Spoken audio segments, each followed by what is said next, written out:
Julia Roberts était autrefois l'actrice la mieux payée d'Hollywood. Elle a gagné 20 millions de dollars pour un seul film. Mais son dernier grand succès remonte à plus de 10 ans. Ses films récents sont des désastres complets par rapport à ses standards. Elle a été obligée de déménager à Netflix juste pour trouver du travail. Pire encore, elle lutte depuis 2002 contre une maladie du sang rare qui pourrait la tuer à tout moment. À 56 ans, Hollywood ne sait plus quoi faire d'elle. Son âge d'or est clairement terminé. Julia Roberts est née le 28 octobre 1967 à Smyrna, en Géorgie. Mais son histoire n'a pas commencé comme la plupart des autres. Avant même qu'elle ne mette le pied sur un plateau de tournage, sa famille était déjà entrée dans l'histoire. Ses parents dirigeaient l'Atlanta Actors and Writers Workshop, l'une des premières écoles d'art dramatique du Sud à accueillir des étudiants noirs et blancs pendant la ségrégation. En 1965, ils ont accepté Yolanda King, la fille de Martin Luther King Jr., dans leur programme. Cette décision audacieuse s'accompagne d'un réel danger. Les habitants du quartier les ont menacés. Ils ont perdu le soutien de leur communauté. Mais ils ont tenu bon. Ils ont enseigné le théâtre dans une vieille église, s'opposant au racisme qui les entourait. Julia était trop jeune pour comprendre tout cela à l'époque. Mais cet environnement allait façonner sa vision du monde. Lorsque Julia est née à l'hôpital Crawford Long, ses parents avaient des difficultés financières. La facture de l'hôpital s'élevait à 1,286 $, un chiffre important à l'époque. Ils ne pouvaient pas payer. Mais alors, quelque chose d'incroyable s'est produit. Martin Luther King Jr. et Coretta Scott King sont intervenus et ont tranquillement payé la totalité de la facture. Ils l'ont fait pour remercier les parents de Julia de ce qu'ils avaient fait pour leur fille. Ils n'ont jamais rendu cette histoire publique. Julia elle-même n'a partagé cette histoire qu'à l'âge de 55 ans, en 2022. Selon elle, Coretta était même venue elle-même à l'hôpital le 2 novembre 1967 pour s'assurer que le paiement était effectué. Quelques mois plus tard, Martin Luther King Jr. était assassiné. Ce lien entre des géants des droits civiques et une future star d'Hollywood est resté un secret bien gardé pendant des décennies. Les premières années de Julia n'ont pas été paisibles. Ses parents divorcent en 1971, juste avant qu'elle n'atteigne l'âge de 4 ans. Sa mère a dit que c'était à cause de la cruauté mentale. Son père a déclaré qu'elle avait abandonné la famille. Les batailles judiciaires ont duré des mois. Puis, à peine un an plus tard, la mère de Julia a épousé un certain Michael Motz. Il n'était pas comme son père. Il avait du tempérament. Il travaillait à l'usine et déménageait la famille dans des maisons moins chères. Parfois, il devait déménager à nouveau quelques mois plus tard. Julia. Son frère Eric et sa sœur Lisa marchaient constamment sur des œufs. À l'école, Julia se renferme sur elle-même. Les enseignants ont remarqué qu'elle manquait les cours et semblait souvent effrayée. Elle a même développé un bégaiement qui n'a disparu qu'à l'âge de 9 ans. L'orthophonie l'a aidée, mais d'une certaine manière, la comédie l'a encore plus aidée. Il lui a donné une voix alors qu'elle avait l'impression de ne pas en avoir. En 1978, une tragédie survient. Le père de Julia, Walter, meurt d'un cancer de la gorge. Il lui avait caché sa maladie pour la protéger, mais le chagrin l'a frappée de plein fouet. Julia a cessé de parler. Elle ne dormait plus. Ses notes ont chuté. Son père avait été son refuge, et maintenant il n'était plus là. Il lui avait laissé des cassettes d'histoires qu'il avait enregistrées avant de mourir. Elle les écoutait tous les soirs jusqu'à ce qu'elle s'use. À l'âge de 13 ans, la mort de son père a laissé un trou qui ne s'est jamais vraiment refermé. Le théâtre est devenu un moyen de gérer cette douleur, d'exprimer ce qu'elle n'avait pas les mots pour exprimer dans la vie réelle. Pendant ce temps, les choses s'aggravent à la maison. Le mariage de sa mère avec Motez était en train de s'effondrer. La police a été appelée à plusieurs reprises à leur domicile. Ses frères et sœurs ont déménagé dès qu'ils ont pu. Julia est restée. En 1976, sa demi-sœur Nancy est née. Des années plus tard, Nancy luttera contre la toxicomanie et sautera la vie en 2014. Après 9 ans, la mère de Julia quitte enfin Motez. Elle demande le divorce en 1981. Estimant que le mariage était abusif. Après cela, elle s'est concentrée sur sa guérison. Elle a commencé une nouvelle école de théâtre et a même fait du bénévolat dans un refuge pour femmes. Julia a 14 ans et, bien que sa vie soit encore pleine de cicatrices, elle commence à devenir plus forte. Sa mère est devenue extrêmement protectrice à son égard, surtout lorsque Julia s'est mise à rêver plus grand. Au lycée, Julia pensait devenir vétérinaire. Elle aimait les animaux et était douée en biologie, mais quelque chose la poussait toujours vers la performance. Elle jouait de la clarinette, jouait dans des pièces de théâtre à l'école et s'est même évanouie lors de la dissection d'une grenouille, avant de décrocher le jour même le rôle principal dans une pièce de théâtre. Elle passait des heures après l'école à écrire des scénarios dans ses cahiers de sciences. Son ancien vétérinaire disait qu'elle ne venait pas à sa clinique pour assister à des opérations chirurgicales. Elle venait observer les gens. Sans le savoir, elle suivait déjà une formation d'actrice. En 1985, juste après avoir obtenu son diplôme, Julia a fait ses valises et s'est installée à New York. Elle avait économisé 6 cents 28 $ et partageait un minuscule appartement avec sa sœur Lisa.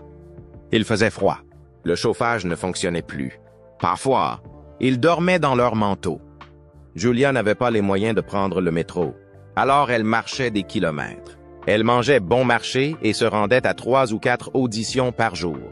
Elle a essuyé plus de 200 refus avant de décrocher sa première publicité pour Clearasil. Ce chèque de 8 cents 25 $ a tout changé. Il lui a donné une carte SAG, le ticket pour de vraies auditions. Chez elle, en Géorgie, Julia avait un étrange rituel d'enfance. Dès l'âge de 7 ans, elle s'enfermait dans la salle de bain et s'entraînait à prononcer des discours pour les Oscars. Elle utilisait des bouteilles de shampoing ou des pots de parfum comme faux trophées. Elle s'enregistrait même pour étudier la façon dont elle s'exprimait. Elle a écrit plus de 40 discours dans un journal en cuir. Même lorsque sa famille a été privée d'électricité et a dû utiliser des bougies, elle a continué à s'entraîner. Elle a dit un jour à son frère, « Quand je gagnerai mon Oscar, je te remercierai en 3e lieu. » Et lorsqu'elle a finalement gagné en 2001, elle a tenu sa promesse. Son premier vrai travail d'actrice a été pour une série télévisée intitulée Crime Story en 1987. Elle avait la grippe, une fièvre de 40 degrés, mais ne voulait pas rater l'émission. Elle a joué la scène en une seule prise. Tout le monde sur le plateau savait qu'elle avait quelque chose de spécial, mais les choses n'ont pas été faciles du jour au lendemain. Elle a auditionné sans relâche, a décroché un rôle dans Firehouse et a même été brûlée par un accident d'effets spéciaux. Elle n'a pas démissionné. Elle a travaillé 16 heures d'affilée. À un moment donné, elle était tellement fauchée qu'elle a vendu la montre à gousset de son grand-père pour payer son loyer. Elle l'a rachetée 3 ans plus tard pour près de 8 fois le prix, après être devenue une star. En 1988, lors du tournage de Satisfaction, Julia, 19 ans, rencontre Liam Neeson, 35 ans. Au début, ils ne s'entendent pas. Puis le tournage a été retardé et quelque chose a changé. Ils ont commencé à sortir ensemble et ont emménagé ensemble 3 semaines plus tard. Les gens d'Hollywood n'ont pas apprécié. Julia a perdu un gros contrat publicitaire à cause de cette relation. Elle a même été rejetée pour un rôle dans un film à cause de cette relation. Mais elle s'en fichait. Liam lui a ouvert l'esprit à de nouvelles idées. Il lui a donné des livres à lire, 27 d'entre eux. C'était comme à l'université. La relation n'a pas duré. Mais la rupture lui a donné une profondeur d'émotion qu'elle a déversée dans Steel Magnolias. Elle a remporté son premier Golden Globe et a été nominée aux Oscars. Ce que les gens n'ont pas vu, c'est la douleur qui se cache derrière ce succès. Pour préparer la scène de la crise diabétique de Shelby, Roberts n'a pas dormi pendant 47 heures d'affilée. Il ne s'agissait pas d'une cascade folle. Il s'agissait d'une suggestion de sa co-star Sally Field pour l'aider à entrer dans son personnage. Cela a fonctionné, mais a poussé Roberts dans ses derniers retranchements. Lors de la scène émouvante des funérailles, elle s'est enfermée dans sa chambre d'hôtel pendant 3 jours, ne mangeant que des biscuits salés et buvant de l'eau. Elle voulait avoir l'air aussi affligée que Shelby était censé l'être. Le réalisateur, Herbert Ross, n'a pas facilité les choses.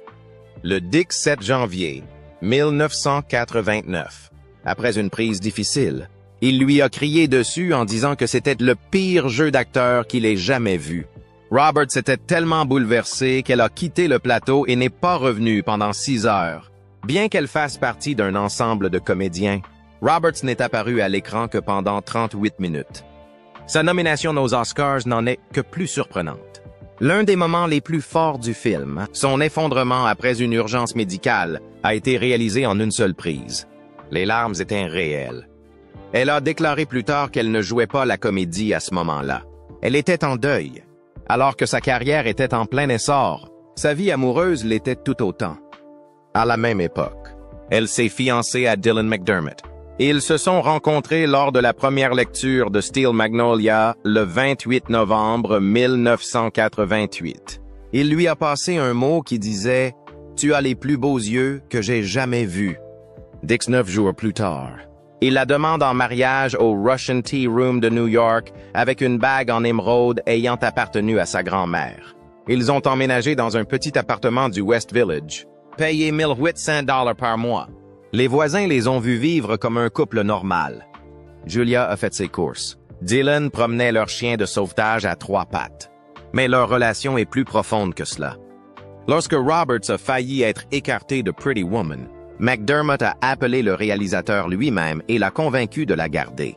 Mais la célébrité a un coût.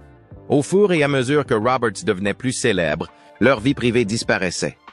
Le 12 mars 1990, 2 semaines avant la première de Pretty Woman, elle a annulé leur mariage en juin. Un tabloïd avait offert 25 000 $ à leur portier pour entrer dans leur appartement. Ce fut la goutte d'eau qui fit déborder le vase. Elle a réalisé qu'elle ne pouvait pas avoir les deux, une vie normale et la célébrité. Ironiquement, Pretty Woman a failli ne pas l'avoir au départ. Le rôle de Vivian a d'abord été proposé à 7 autres actrices. Michelle Pfeiffer a refusé le 7 février 1989. Molly Ringwald en Mars. Meg Ryan a refusé après avoir lu le scénario. Daryl Hannah a trouvé qu'il s'agissait d'un film romantique sur la prostitution. Jennifer Jason Leigh ne trouvait pas le personnage assez profond. Valeria Golino était trop occupée. Karen Allen n'aimait pas la différence d'âge. Finalement, Roberts a auditionné le 3 avril. Le réalisateur Gary Marshall a aimé quelque chose en elle. Il a parlé de sa vulnérabilité lumineuse. Mais même là, Richard Gere n'était pas intéressé. Marshall les a réunis dans l'appartement de Gere. Roberts lui a glissé un post-it. « S'il vous plaît, dites oui ». C'est à ce moment-là que tout a changé. Leur alchimie a été instantanée et a convaincu Gere de participer au film. C'est devenu l'un des couples de cinéma les plus emblématiques de tous les temps. Pourtant, Roberts n'a pas vraiment été payée comme une star. Pour Pretty Woman, elle n'a gagné que 300 000 $. Après les taxes et les frais d'agence, cela revient à environ 273 $ par jour. Elle a séjourné dans un hôtel qui coûtait 75 $ par nuit. Quant à Gere, il a reçu 5 millions de $, plus une partie des bénéfices, qui lui ont finalement rapporté environ 12 millions de $. Le film a été un énorme succès. Il est sorti le 23 mars 1990 et a rapporté 11,3 millions de $ lors de son premier week-end. C'est plus de 37 fois ce qu'elle a été payée. Le film est resté 6 semaines à l'affiche et a rapporté 463,4 millions de $ dans le monde entier. Sa robe d'opéra rouge est devenue un véritable phénomène de mode, entraînant la vente de contrefaçons d'une valeur de 30 millions de $. La VHS s'est vendue à 2,8 millions d'exemplaires à près de 90 $ l'unité. Même le tourisme sur Rodeo Drive a augmenté de 27%. Mais Roberts n'a pas vu grand-chose de cet argent. Les dirigeants de Disney ont reçu des primes. Elle a reçu une leçon. En 1993, elle a demandé 10 millions de $ pour The Pelican Brief. En 2000, elle est devenue la première femme à toucher 20 millions de $ pour un seul rôle, Erin Brockovich, modifiant à jamais les salaires à Hollywood. Pourtant, tout n'allait pas pour le mieux dans sa vie privée. Après Dylan McDermott, Roberts est retombée amoureuse, cette fois de Kiefer Sutherland. Ils se sont rencontrés sur le tournage de Flatliners. En août 1990, ils se sont fiancés et ont organisé un grand mariage pour le 14 juin 1991. Roberts a acheté une robe de 8 000 $ et des chaussures Manolo Blahnik de 425 $. Ce devait être un conte de fées hollywoodien. Mais le conte de fées s'est effondré. En mai 1991, une danseuse exotique de 24 ans, Amanda Rice, a déclaré au London Sun qu'elle avait eu une relation avec Sutherland. Elle a déclaré qu'il avait quitté Roberts et s'était installé avec elle dans un hôtel. Elle a ensuite affirmé qu'il avait traité Roberts de princesse de glace peu sûre d'elle. Plus tard, elle a changé d'avis, affirmant qu'il s'agissait d'une relation platonique. Mais le mal était fait. Peu de temps après, Roberts a été hospitalisé, soi-disant pour une grippe. Mais les gens se sont demandé si c'était vraiment la grippe ou le stress. Elle est restée à l'hôpital pendant 5 jours. Malgré cela, elle a continué à porter sa bague de fiançailles. Il semblait que le mariage pouvait encore avoir lieu. C'est alors que survient le dernier rebondissement. 3 jours avant le mariage, Roberts a tout annulé. Sutherland ne l'a même pas entendu de sa bouche. Quelqu'un d'autre le lui a dit. Pendant qu'ils déménageaient de leur maison de Beverly Hills, elle était avec Jason Patrick, le meilleur ami de Sutherland. Le jour où ils devaient se marier, Roberts s'est envolé pour l'Irlande avec Patrick. Les médias ont explosé. Elle est considérée comme la mariée en fuite des années avant d'en jouer une à l'écran. Plus tard, elle a déclaré qu'elle avait l'intention de mettre fin à ses relations de manière aimable. Mais Sutherland l'a appelée en premier et s'est montré désagréable. Des années plus tard, Sutherland a déclaré qu'elle avait eu le courage de s'éloigner et qu'il respectait cela. 2 ans seulement après ce désordre public, Roberts s'est marié, cette fois avec le chanteur de country Lyle Lovett. Ce mariage a choqué tout le monde et n'a pas duré longtemps. Seulement de 1993 à 1995. Il a été ressenti comme une réaction à tout ce qui avait précédé. Après avoir fui un mariage, elle s'est précipitée dans un autre. Finalement, Roberts a trouvé quelque chose de vrai. En 2002, elle a épousé le directeur de la photographie Danny Motter. Ils sont ensemble depuis plus de 20 ans. Ils ont 3 enfants. Les jumeaux Hazel et Phineas, nés en 2004. Ed Henry, né en 2007.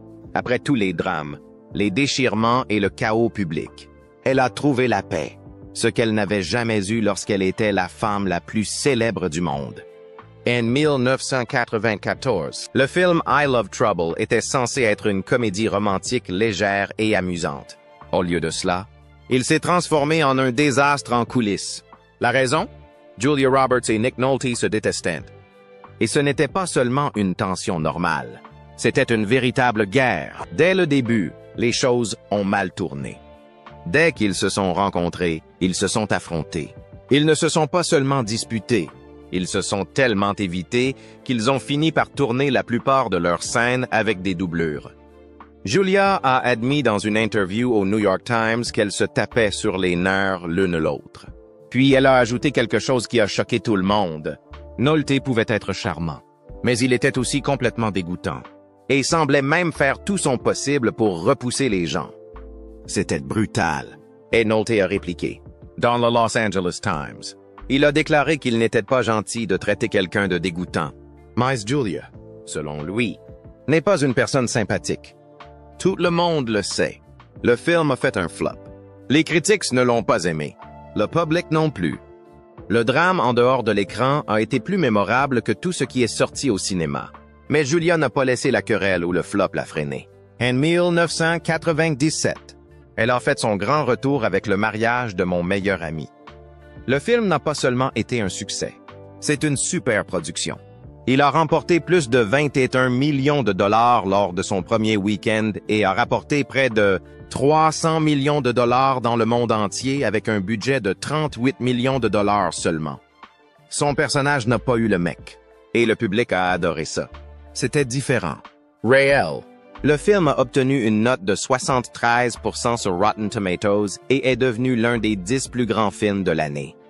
Ce film a montré à tout le monde que Julia Roberts était toujours une star. Cette année-là, elle ne s'est pas contentée de faire ses preuves. Elle a complètement dominé. En mai, elle joue dans Notting Hill avec Hugh Grant. Le film a rapporté 364 millions de dollars dans le monde et est devenu le film britannique le plus rentable de tous les temps. 10 semaines plus tard, elle retrouve Richard Gere pour Runaway Bride. Ce film a démarré avec 35 millions de dollars, l'un des plus gros démarrages de comédie romantique de tous les temps. Il a finalement rapporté plus de 309 millions de dollars dans le monde. Les critiques n'ont pas été impressionnés, mais le public s'en moque. Les gens ont adoré voir Roberts et Gere de nouveau ensemble. La même année, Roberts est entrée dans l'histoire.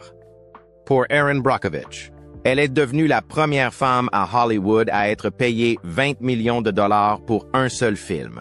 Jusqu'alors, seules des stars masculines comme Tom Cruise et Mel Gibson avaient franchi cette limite. Mais Roberts ne s'est pas contentée d'encaisser un gros chèque. Elle prenait un risque. Le rôle était sérieux. Elle a joué le rôle d'une mère célibataire qui a contribué à faire tomber une puissante société d'énergie. Il s'agissait d'un choix audacieux qui s'éloignait des comédies romantiques. Le pari est réussi.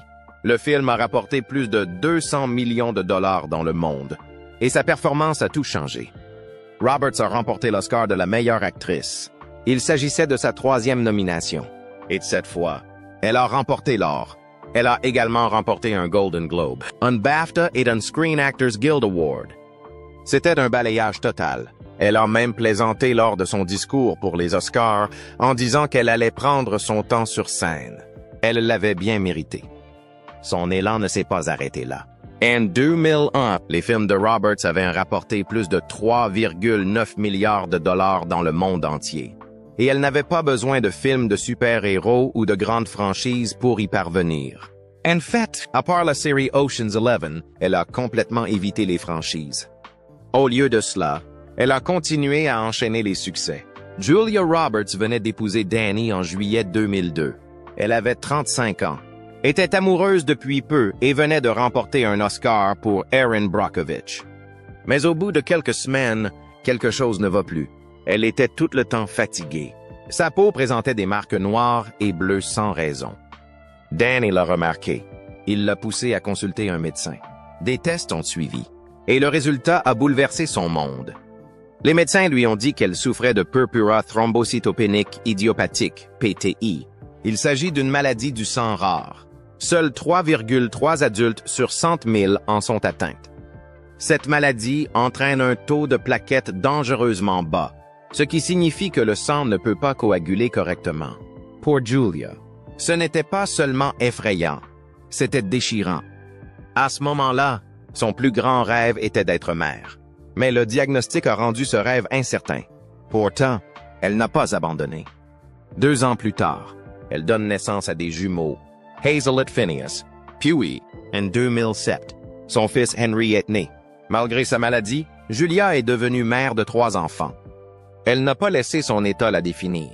En réalité, Danny lui a peut-être sauvé la vie. Il a repéré les symptômes avant même qu'elle ne se rende compte que quelque chose n'allait pas. Ses bleus inexpliqués et sa fatigue n'étaient pas simplement dus au stress ou à la fatigue. C'était le signe d'un problème plus grave.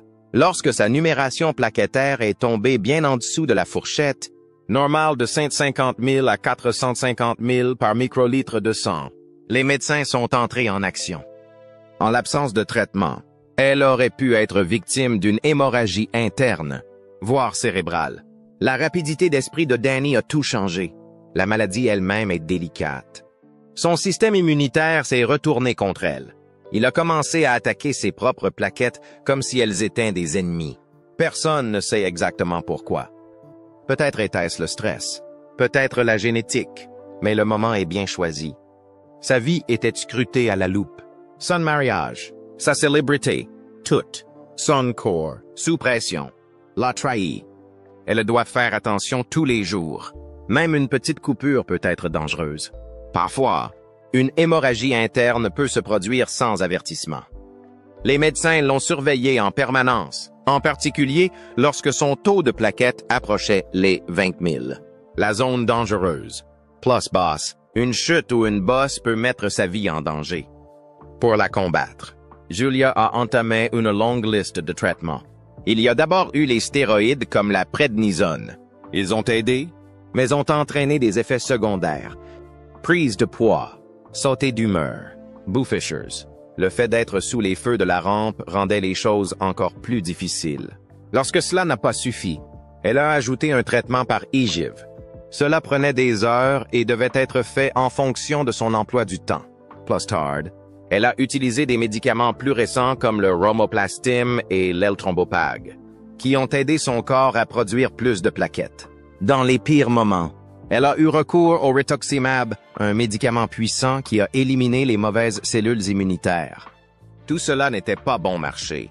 Ces traitements pouvaient coûter plus de 150 000 $ par an. Mais elle a continué à travailler. Elle n'a cessé de se présenter sur les plateaux de tournage, aux premières et aux remises de prix. En coulisses, elle a jonglé avec la maternité, les scénarios et les dossiers médicaux. Elle laisse rester discrète. C'est ce qui est le plus impressionnant. Julia est connue dans le monde entier, mais presque personne ne connaissait son combat. Elle couvrait ses bleus avec du maquillage. Elle a programmé les tournages en fonction des poussées. Les équipes de costumiers ont ajusté leur tenue pour dissimuler les symptômes. Même ses collègues proches ne se doutaient de rien. Elle n'a jamais cherché la sympathie.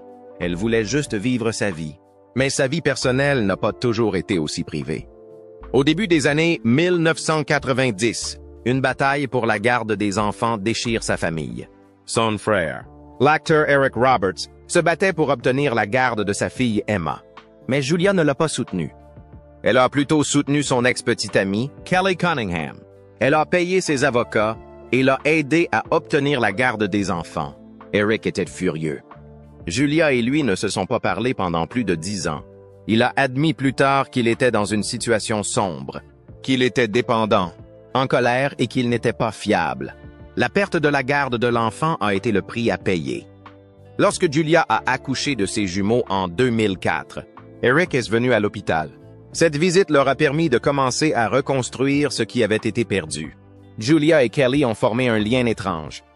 Elles n'étaient pas amies avant l'affaire de la garde des enfants, mais Julia est intervenue. Elle connaissait d'à peine Kelly, mais elle a vu l'enfant au milieu du désordre. Emma est ensuite devenue elle-même actrice. Julia a également fait partie de ce parcours, servant à la fois de tante et de mentor discret pendant que son frère sombrait dans la toxicomanie. La douleur familiale ne s'est pas arrêtée là. En 2013, la demi-sœur de Julia, Nancy Moats, l'a invitée à son mariage. Julia a refusé. Elle ne fait pas confiance aux fiancés de Nancy et refuse d'y assister. Il ne s'agissait pas seulement du mariage. Leur relation a toujours été tendue. Des années auparavant, Julia avait accusé Nancy de prendre des photos secrètes de ses enfants. Les blessures sont profondes. Le refus de Julia a blessé Nancy, qui luttait depuis longtemps contre son poids, son estime de soi et son sentiment d'appartenance. Puis, la tragédie a frappé. En février 2014, Nancy a été retrouvée morte dans sa baignoire à l'âge de 37 ans. On a conclu à un suicide. Elle avait laissé plusieurs notes. La famille ne les partage pas. Julia, qui venait d'être nominée aux Oscars, a annulé tous les événements. Elle est restée chez elle pour faire son deuil. La douleur de ce moment pèse encore sur la famille Roberts. Parallèlement, la carrière de Julia est en pleine mutation. Autrefois reine du box-office, elle a vu son étoile pâlir. En 2016, son film Money Monster n'a rapporté que 93 millions de dollars dans le monde. On est loin de ses succès passés. D'autres films, comme Larry Crown et Mirror Mirror, ont également déçu. Le public n'est plus au rendez-vous comme avant. La période faste de ses 20 millions de dollars de recettes s'achevait. Et puis, en 2011, un nouveau coup dur. Les publicités qu'elle a réalisées pour L'Oréal ont été interdites au Royaume-Uni. La raison, trop d'aérographes. Les législateurs ont déclaré que les images étaient fausses. Julia, autrefois louée pour sa beauté naturelle, faisait désormais partie d'un débat plus large sur les normes de beauté irréalistes. Les gens se demandaient pourquoi une femme comme elle avait besoin d'une aide numérique pour vendre du maquillage. Les théâtres ayant changé et les rôles se faisant plus rares, elle a pris une nouvelle décision. En 2023, elle joue dans Leave the World Behind, un thriller diffusé sur Netflix. Elle y côtoie des stars comme Mahershala Ali et Ethan Hawke. Le service de streaming lui a versé 25 millions de dollars, soit le même montant que ses meilleurs salaires au cinéma. Mais aujourd'hui, elle n'a plus à se soucier des chiffres du box-office. Des millions de personnes regardaient le film depuis leur domicile. C'était un virage intelligent qui a porté ses fruits. Sa dernière nomination aux Oscars remonte à 2014 pour August, Osage County. Elle y jouait une fille féroce face à Meryl Streep. C'était un rôle sombre et émouvant. Elle n'a pas gagné, mais cela a rappelé à tout le monde son talent. Depuis, les récompenses se font discrètes. Contrairement à des stars comme Cate Blanchett ou Sandra Bullock, elle n'est pas revenue sur scène avec un grand succès. Certains se demandent si elle attend le bon scénario ou si Hollywood ne sait tout simplement pas quoi faire des femmes de 50 ans.